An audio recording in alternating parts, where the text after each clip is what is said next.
Përshëndetje dhe mirë se po takohemi. Sot do të flasim për një temë që prek njëkohësisht profesionin, etikën dhe dimensionin njerëzor të gazetarisë, gazetarinë e paqes dhe atë të luftës.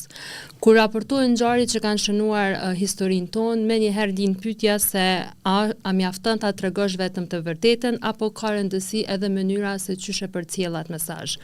Për të diskutuar këtë, sot kam të ftuar një gazetare që karrierën e saj e nisi në kushte të vështira. Ajo ishte në terren atëherë kur informacioni ishte çështje jeta vdekje dhe ishte ndër zërat e parë nga masakra e Reçakut, që ishte ngjarja që të nditi botën dhe ndryshoi rrjedhjen e luftës në Kosovë. Me ne sot është Vjosa Sadreu Hamiti. Vjosa, faleminderit që pranuat ftesën për të qenë pjesë e kësaj interviste. Faleminderit juve për ftesën, edhe po më vjen mirë se ju gjeneratat më të reja po i kujtoni ato kohët e vështira ku të qenurit gazetar apo përkthyes ka qenë krejt më ndryshe se sa që është sot.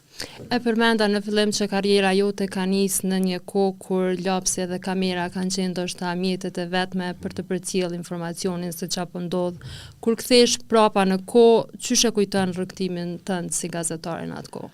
Unë fillimisht kam fillu në Qendrën për Informim të Kosovës, kam qenë kryeredaktore për Informatorin Gjermanisht, i cili u dilte një herë në javë.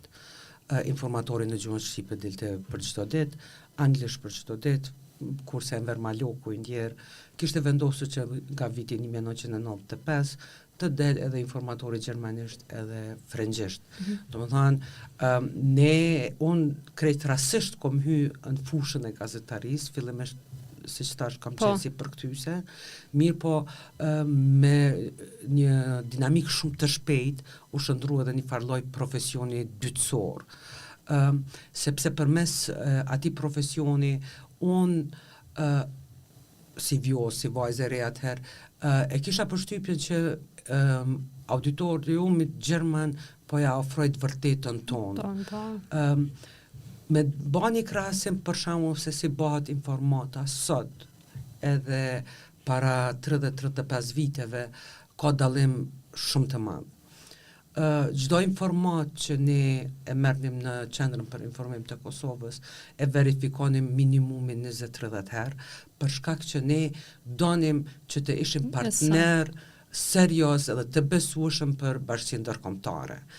Sot, sigurisht jeni ballafaqum edhe ju si medium, edhe e gjithë, jo vetëm Kosova, për në gjithë botën, lajmet e rrejshme që po përhapen brenda sekondave. Domethënë, atëherë ka qenë për neve shumë e rëndësishme që të verifikohet lajmi 20-30 herë që të botohet, për shkak që ne ishim një farë mënyre zëri Kosovës për botën. Kur jemi te kjo pjesa e luftës, e përmenda që ke qenë raportuese nga masakra e Reçakut, çysh e kujton ditën kur ke mri atje dhe sa ka qenë e vështirë për ty me raportu prej atij momenti? Unë mund të them prej masakrës së parë, që ka qenë prej Qires Likoshanit, unë vetëm në masakrën e Rogovës nuk kam qenë vendngjarje. Sigurisht Reçaku është ajo që bëri edhe më shumë bujë nëpër botë, që në gjithë na tragjedi fati jonë ishte se ishte i vendosur edhe misioni i OSBE-s dhe ambasadori William Walker. Për shembull, këto masakra e tjera që ndodhen gjatë viteve, gazetarët vinin më vonë, mas prej Beogradit apo Zagrebit, varësisht ku jetonin ata, apo edhe diplomatët deri vinin ata me maqineria propaganduese e Serbisë veç e bënin propagandën narrativen. Krejt në këtë tragjedinë e Kosovës edhe të Reçakut ka qenë e mira që ka qenë misioni i OSBE-s. Atë ditë kur ka ndodhur masakra e Reçakut, ishte e pamja, dita e fundit e pamjes vdekjes e Enver Malokut, edhe unë atë ditë do duheja të shkoja në Podujev për më shpreh ngushëllimet familjarëve, mirë po miqët edhe bashkëpunëtorët Emina atë kohë, Gjemaj Mustafa e shumë të tjerë, më thanë që unë duhet të rri në Prishtinë për shkak që ishte bllokuar autostrada dhe do të shkonin përmes fshatrave. Deri në fshatin. Ndoshta marr rrezik. Po, edhe duke morën ata përgjegjësinë, thanë ti je vajzë e re edhe mund ta ndal policia, mund të më kriju ndonjë rrezik për ty. Kështu po flasim ka qenë ora dikun 7:48 mëngjesit. Unë beta me mikun tim Safetin dhe ishte edhe një fotograf në atë kohë aty, edhe për na erdhi lajmi që ka ndodhur diçka në Reçak, edhe OSBE-ja na dha informatat e para, edhe thanë duhet e organizuan shkuarje në Reçak, sigurisht me autobusa. Më kujtohet, domethënë unë isha e vetmja, sepse Safeti nuk mund të shkonte aj për shkak që u mbyllte zyrja. Po, dikush. Gjithmonë është dashur të rri dikush. Fotografi në atë kohë na i patën sjell prej jashtit aparatin e parë digjital. Me ja thonë të drejtën, unë nuk kom ditë më punu atëherë, po më kujtohet Safeti më tha vjos merr edhe çto, bënë ai fotografi, se nuk e din me çfarë përmasa është krejt masakra, po çka konkretisht ka ndodhur. Gjatë gjithë rrugës, ne ishim në autobus, domethënë ka pas edhe gazetar të huaj, edhe vendor, apo që punonin për mediumet huaja.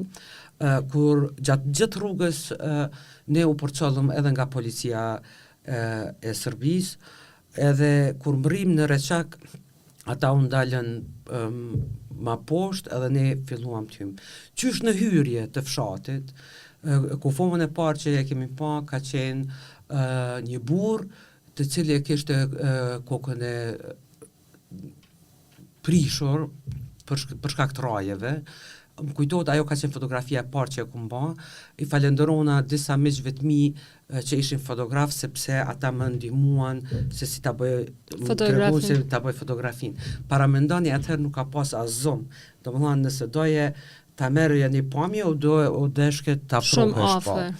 Edhe pastaj filluam të ecim në për Reçak dhe shkuam te Lugu i Dekës, ajo pamja ku janë shumë kufoma, aty ku edhe William Walker e mon konferencën për Shtyp, edhe çka më befason mas shumti, gjithë ato pamje, gjithë ato fotografi, tani u organizu sigurisht kthimi për Prishtinë, dhe më kujtohet atë aparatin ja kom dhënë një IT-e që punonte aty me një miku ton, edhe ai pa qitë fotografitë e para, madje edhe që në farë mënyrë krenona për qatë punën që e kom bë është që pa të ndalë edhe ma shpejt në çik, dhe i morën mediat e huaja se sa dilnin këto media ndërkombëtare. Domethënë si burim ishte qendra për informim e Kosovës.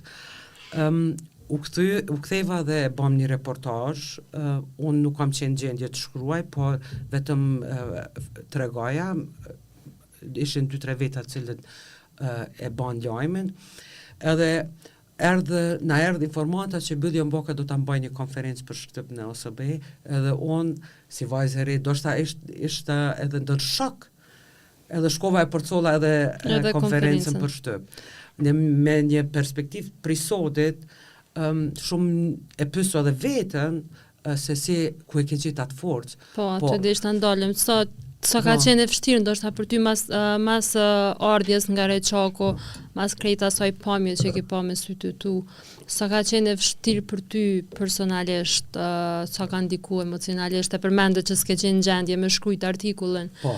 Pasojat ndoshta mas asajna të kam përcjell.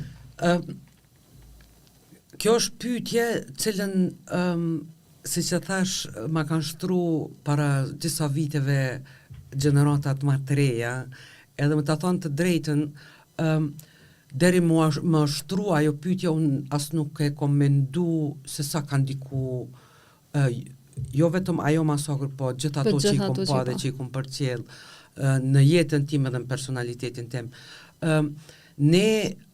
Për ne ka qenë mos gjunë mëngjes, unë e pata marrë si detyrë, si krejt se cili që ka jetu në Kosovë vitet të 90-ta, ta kry punën e vetë, edhe të mundohemi, unë e kom pas fatin të punoj me një institucion ku e kemi informu botën se që ndodhë tek ne. Domethënë, gjitha ato që sot i quajmë nështë traumë, sulm emocional, apo çka do qoftë, ne s'kemi pas kohë. Sepse e nesërmja me njëherë ka sjell ngjarjen tjetër dhe është dashur të jem përgatitur për ditën e vjem. Domethënë, kjo është një perspektivë e pikërisht asaj gjeneratës që kom qenë, nuk është vetëm e imja, po e gjithë neve. Këto se si jemi ndi apo çfarë pasoja shkalon tek ne, këto tek çdo vitet e fundit që kemi filluar të bisedojmë, të ndanim me të tjerët. Është temë. Shpesh thom, ndoshta s'kemi pas kohë na mu marr me veten, se kemi pas qëllime shumë të mëdha se sa ta trajtojmë një traumë, apo që për neve nuk ishte, domethënë, në atë kohë për neve ka qenë shumë e rëndësishme vish sa më shpejt kthehemi në Prishtinë që të lajmin ta shpërndajmë nëpër botë, se ishte mënyra e vetme që ne na shihnin bota, edhe gjithë këto vitet e 90-ta, edhe vetë bombardimi faktikisht ka qenë periudhë ku informatat janë dhënë të sakta, janë verifiku lajmet, edhe kur s'ka ndodhur që një lajm që është publiku o në shqip, o anglisht, o gjermanisht, apo edhe frëngjisht, të mos jetë i vërtet. Edhe u bënëm partner të besueshëm për bashkësinë ndërkombëtare. Nuk po flas këtu vetëm për mediat, por edhe për ambasadat edhe kancelarit e ndryshme. E përmende rastin e bombardimeve të NATO-s, ku të kanë gjetë ato, a ke qenë në Prishtinë, edhe sa ka qenë ndoshta e vështirë për me arrit me verifiku që përmend informacionin nëse ti ke qenë në Prishtinë dhe ke pas pa mundur ta zonë shembull me shku në një qytet tjetër që më pas sakt. Sa ka qenë e vështirë kjo periudha e bombardimeve të NATO-s dhe raportimeve për to? Me 24 mars 1999 në shtëpinë time ku banoja si vajzë në Tasligje, unë e kam pas një mik i cili mu pat lut që të vjen dhe të jetoj me neve, me familjen time, që të raportoj nga një vend ku janë shqiptarët, sepse Serbia i pat vendos gjithë gazetarët në Grand, kurse dhe tjerve ju paton që ta tikun. Elias Bjedl ka qenë gazetari i ndër pakt që ka raportu 5 ditë pas bombardimeve.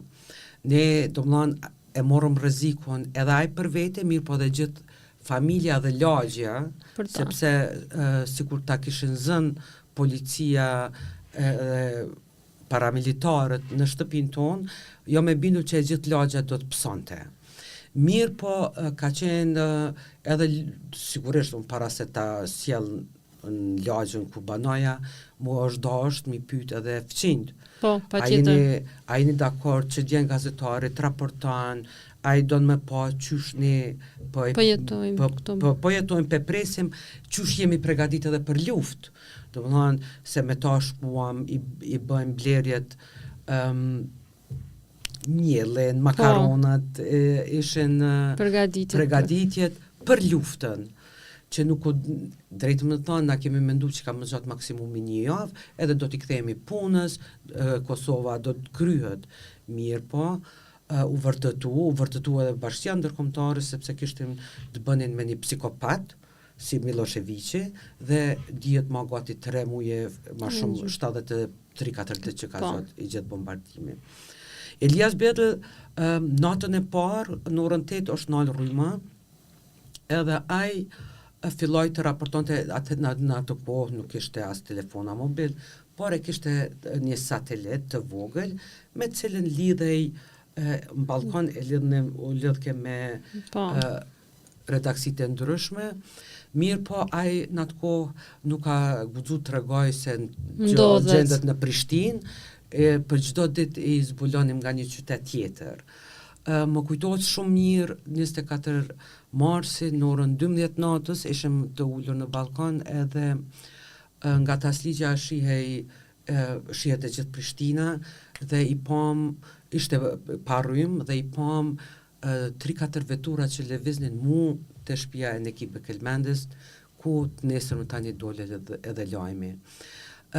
Mund të them që ajo ishte pjesa më e vështirë se të qenurit gazetar, ti me automat bëhet një farë defekti profesional, edhe sot që s'punoj mos si gazetare, e ki si defekt profesional verifikimin e një ngjarje çka ka ndodhur. Atëherë rrjetet sociale s'ka pas, por ka pas telefonat të cilët ne mundonim të komunikonin me njëri tjetrin, edhe pse ishte shumë vështirë, sepse edhe telefonat në shtëpi që i kenim s'kan pa linjat, u desh këtë pritje 2 orë për më ardhi signal që më mujt me thirr dikon. Domethënë ajo koha e verifikimit ka qenë e tmerrshme. Ky gazetari Elias Pedri më kujtohet, ne me fësin të mi shkonim, ai raportonte nga shtëpia ime, unë me mbledhnim të fëqin tjetër, edhe ai raportonte direkt nga dhoma jonë, e unë ja u përkthejshja aty në çka po thot. Domethënë paramendoni as 100 metra larg nesh, po neve na u krijoi kjo përshtypje që dikush po dëgjon zërin tonë. Domethënë ne nuk ka qenë rrezik që unë për shembull të flas për shkak që e kanë ditë përmes zonit edhe në përcjell. Jemi kanë përcjellun edhe gjatë kohës në çka kemi punu. Domethënë kemi por çka më bën përshtypje, aty që kam pas frikë se çka do të ndodh, janë disa injizime, një farloj si ditare, kom maj ditët e para, mirë po me diktafon, jo me shkrim, ku aty e kom dëgju vetëm një herë pas luftës, edhe mos nuk du as mi dëgju. Ajrunat e ndë aty që po. Edhe friga se çka mundet më ndodh, për shkak që, si që thash, pri Qerez Likoshonit, kom pa shumë, edhe kom dëgju shumë, kom raportu për shumë gjana, krejt që ato frigat që i kom përjetu, i kisha pas fol në atë farë i gjizimin që e kom ba për luftën. Do më thonë që aty në 4-5 ditëve. Ndoshta kjo ka qenë një farloj mënyre që me largu gjithat traumën, të themi ashtu që ke pas në ato momente, se the që nuk keni pas kohë me mendu për pasoja që ju ka lanë raportimet për luftës. Ndodh ke diçka në mëngjes me njerë më dalë, me verifiku, për shembull prindët e mi nuk e kanë ditë, unë ku jam dalë mëngjes, nuk e kanë ditë kur kthehena, ka ndodhur në televizion, më kam pa mu, ka qenë Sky News, më duket, no comment, e këtu e pa, më kam pa mu ndër e qek. Domethënë se kanë ditë prindët e mi ku jam. Janë situatat pa përshkrueshme. Vjosa shpesh ditët e sotme kur flasim për suksesin e një lajme, rrallë herë ndalemi dhe e menojmë ndoshta atë pjesën e kostos që e pagun gazetari për me arritë që lajmi vërtet. E përmende pak a shumë që ka ndodhë, po cila kish me qenë ndoshta ajo kostoja që ti kishe mujt me cek që të është dasht me pagu të themi ashtu që me informu botën për atë që po ndodhë në Kosovë? Një është, duhet të bëjmë qartë, sot nuk mund të krahasot gazetaria me atë që ka qenë para 99-ës. Vështërsitë që i kemi pas ne atëherë janë krejt ndryshe, se domethënë ka qenë rreziku edhe i vetjetës. Atëherë vetë shkuarja për shembull në një masakër apo me një diçka që pat ndodhke, ty vetë shkuarja atje ka qenë rrezik. Mirë, po kjo nuk do të thotë që ju e keni ma lehtë. është për madje sot më shumë i vështirësitë sot ndoshta i kena kërcënimet edhe rrezikun të formës tjetër. Formës tjetër, madje për mua është totalisht e papranueshme edhe shumë e rrezikshme, sidomos politika që po sillen ndaj mediave.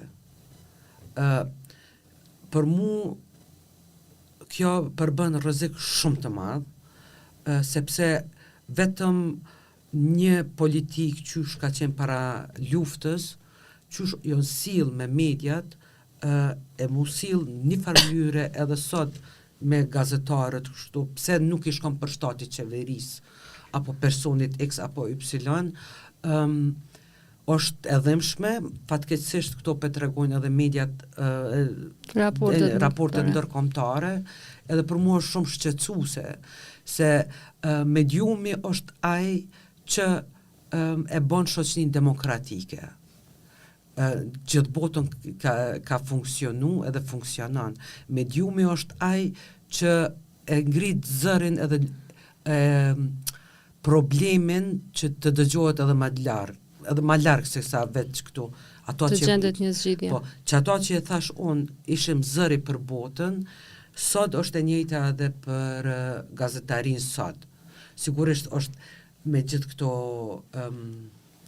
digitalizimin me AI është bërë shumë më vështirë, por gazetari si gazetar e ka edhe sot përgjithësinë edhe kam respekt për secilën, sidomos femnat, edhe secilin gazetar që na i sjellin lajmet, na i sjellin perspektivën ma objektive që munden. Edhe që janë të ekspozum ndaj kërcimeve nga politika, çantazheve nga politika. Po, Vjosa, kur flisni sot me gazetarë të rinj dhe ndoshta ju tregon për këto raportime të tua gjatë luftës, cilat janë ato këshilla që ti ua jep një gazetari të ri që kur raporton për raste të tilla, ndoshta me pas kujdes që mos me nxit urrëtie, përçarje, por historia mu tregu ashtu siç është. Kur ishin këto trazirat Mitrovic, unë i kam shumë gazetare të reja të cilat kanë qenë pjesë të raportimeve atje, edhe më ka bërë shumë përshtypje që shumica e gazetarëve ishin femna. Domethënë, ishin ato trimneshat që dolen aty edhe raportuan. Vjen e parë frontit. Fikresh vjen e parë frontit. Me disa kam edhe raporte shumë miqësore, edhe kemi bisedu gjëre gjatë për sepse edhe ajo është një farë lloj traume dhe këshilla e vetme edhe gjatë bisedave është që të mundosh të jesh sa më objektiv, të mundosh se të qendurit objektiv, edhe me sjell një lajm sa më objektivisht që mundesh. Po, patjetër. Se të bën ty edhe më të madhe, mirë po edhe i ndihmon krejt kësaj çështjes për cilën raporton. Domethënë është një farë mikse i ndjenjave, sepse për shembull ka qenë shumë vështirë me raportu kohë para 99-s për një masakër, për një ngjarje që ka ndodhur kur edhe me rujta ndoshta gjaktësinë që mos mi përdor termat. Po, shumë urryes. Ajo është shumë e rëndësishme sepse tu përdor pikërisht kjo gjuhë përçarse fatkeqësisht mund të thonë, domethënë është diskurs publik mos, si në mediume, si në politik, kudo qoftë. Jemi shndruar në shoqëni që nuk e njoh kështu. Edhe nuk është kjo shoqëria jonë që dhunën, urrëtitjen, linqimin e kanë si bazë. Fatkeqësisht. Vjosa, për fund kisha dashme të pyet ndoshta sot kur po flasim e përmendet që rrethonat e të bërit gazetari dallojnë shumë prej atyne nga 99-ta e më parë. Sa mendon që sot gazetaria ndoshta ta themi ashtu pe humbat ndjeshmërinë kur raporton për rastet e tilla? Nuk më merr mendje që humb ndjeshmërinë, por problemi edhe atëherë kemi qenë presionin e kohës, mirë po tash është një presion tjetër që duhet jeni të partë. Edhim se cili medium po mundohet që t'jenë të partë, pa e verifiku lajmen, edhe ajo tani po shpije të lajme të rrajshme, apo bëhen qëllimisht, apo jo qëllimisht, ashtë ajo fatbarësisht, po ka gazetarë të rinj, të cilët me njëherë pe zbulojnë lajme të caktuara pse po dalin. Presioni i kohës ka qenë gjithmonë në gazetari, mirë po tash, si që tash është edhe më i madh, por nuk duhet lejohet që ai presion ti si gazetare apo gazetar ta bësh një lëshim që mund t'jetë me pasoja më të mëdha. Që kjo. Në fund të ditës, qysh e sheh ose ç'a mendon se është detyra më e madhe e gazetarisë? Gazetaria, tash janë isa gjithë më fol. Mediat është fuqi. Në vend demokratik, cilëm ne e kemi synu qysh vitet e 90-ta, mediumi është kyç dhe është ai i cili i bën opozit qeveris, opozitës, korrupsionit, fal gazetarëve edhe fal mediumeve janë zbulu shumë afera korruptive, janë zbulu që rastin e fundit ku komunikimin mes deputetëve për presidentën Karate, apo Pronto, apo edhe shumë tjera. Domethënë, media dhe gazetari janë ata të cilët i ndihmojnë një shoqërie të jenë demokratike. Por, sigurisht, mos jetë e kontrolluar. Edhe fatkeqësisht po vrehet tendenca e disa politikanëve të ne që t'i kontrolloj mediat, që është dihet në çfarë vende bëhet ajo, por kam respekt për secilin gazetar dhe gazetare dhe medium që me gjithë këto vështërsitë financiare që ekzistojnë në Kosovë, po mundohen t'jenë një zë i arsyeshëm edhe po i ndihmojnë këtij vendi të ecë rrugës demokracisë. Vjosan, falenderoj shumë për krejt këtë rrëfim dhe përvojën që ndave me ne sot edhe të dëshiroj shumë suksese. Faleminderit edhe juve suksese dhe vazhdoni punën e mrekullueshme. Shikues të dashur, ne shihemi në intervistat e radhës.